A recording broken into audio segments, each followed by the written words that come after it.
Hey, welcome to Pamela's Tarot Tales. I am doing days 4 and 5 on this video of hashtag 31 Days of Tarot for 2020. And the first question is 5 most used decks between 2010 and 2019. And I have been doing tarot, I guess, for 5 years. And for the first year, I really didn't do much tarot.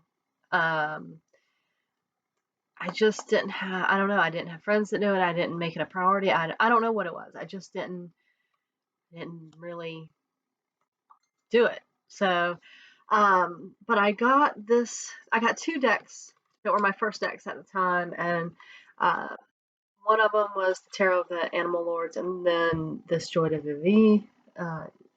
And this is the one that I ended up using more because the Tarot of the Animal Lords is a little bit weird with the anthropomorphized figures, animals. Anyway, and I really struggled getting into that deck. It was a good deck. It had a lot of symbolism, but it's just, so I did more work with this one than anything. So this would have to be one of my, I mean, considering I only had the 2 decks and this was the deck that I used more than the other one, this would be the deck. So it's a great deck. Actually, I should probably dig it out and use it more. That's one of the prompts later on, but it won't be this year probably because I have plans for this year. But that's one of them. Probably my oldest one. The next oldest one I would say is this Oracle, because it says decks. It doesn't say tarot. It doesn't say Oracle. But my next one would be this Whispers of Lord Ganesha. This is definitely one of my favorite Oracle decks. And one of my Oracle decks that I've had the longest, I would say. So it's just a really great deck. So that's that. The next one I would say, so after the first, I'd say 2 years, and then I really started, I joined Tarot Nerds, and after my first year of having tarot and not really doing anything with it, and I joined Tarot Nerds. I've been part of that group for, 4 years maybe, and it's really an amazing group, but there's a lot of decks that get shown in that group and it makes you want to buy them and try them. And so I ended up buying a bunch of decks. So I didn't really have the most used decks, but I did in the next few years use this deck. This is the Cosmic Tarot, probably more than my other decks. I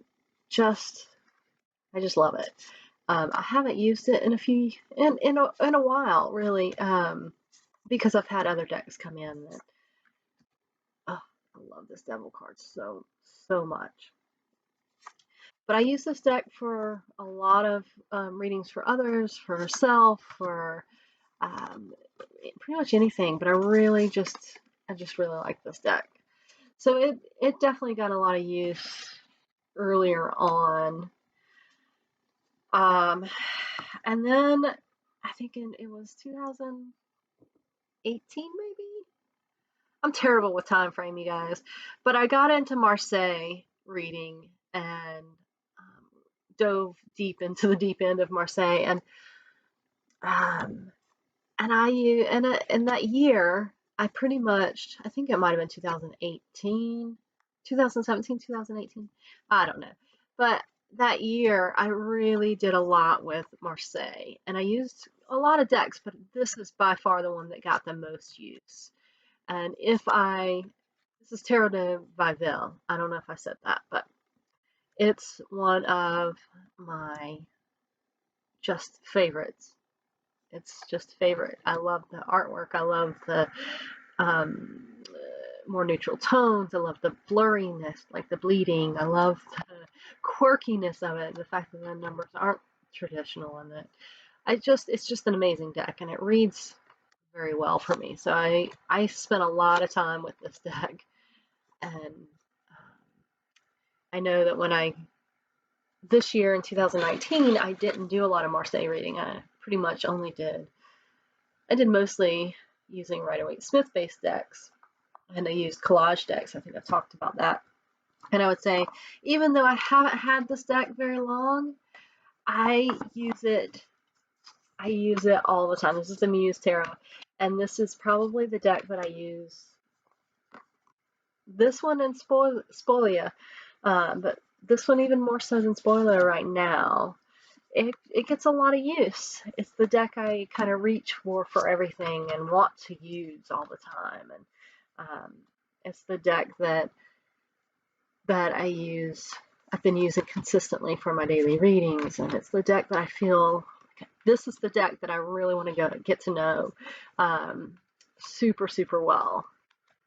So anyway, those are my top 5, and I want to go ahead and talk about prompt 5, which is what has using tarot taught you 2010 through 2019. I think that it's taught me a lot. It's taught me, I would say probably the biggest thing is maybe confidence and